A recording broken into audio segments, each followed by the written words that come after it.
Napakarami ko na naman nakuhang tubig sa puno ng saging. Ayan o, tingnan nyo. Tingnan nyo. Oh. At dahil napakarumi na naman ng aking kamay, mga 90s, di ko alam kung anong dapat kong gawin. Siyempre, may solusyon ako dyan. Let's go. Unang-una, kailangan lang natin kumuha ng bamboo na payat. Ayan, heto yung itsura ng bamboo, mga 90s. At siyempre, kukuha na ako. Sinimulan ko na nga palang kumuha ng bamboo. Nilinis ko na yung bamboo. Kailangan natin kumuha ng kapirasong bamboo. Kailangan natin patulisin. Ayan, pwede na siguro to mga 90s. Excited na ako. Ito nga pala yung puno ng saging. Dito tayo kukuha ng tubig. Hi. Hi kayo.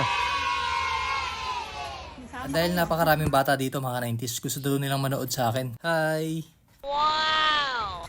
Ayan, excited na ako mga 90s. Puputulin na natin yung bamboo na kinuha ko. Ayan, pwede na siguro to mga 90s. Ito nga pala yung itsura. Ayan, itutusok lang natin.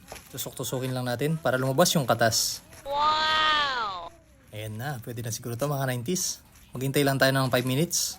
Ayan na, kailangan natin kumuha ng baso. Ayan mga 90s, hintay-hintay lang. Tsaga-tsaga lang, tutulo din siya.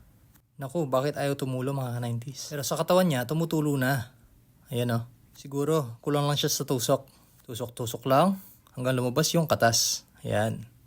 Ayan na, sumasabaw na siya mga 90s. Ayun. Aalisin ko na lang yung bamboo mga 90s. Ayun, sa wakas tumutulo na rin. Napakaingay ng mga bata dito.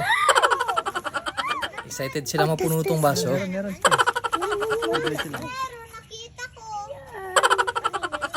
Ayan, nakita na daw nila yung tubig mga 90s. At syempre, heto na. Napakarami ko na nakuha. Ayan o, tingnan nyo. Tingnan nyo. Oh.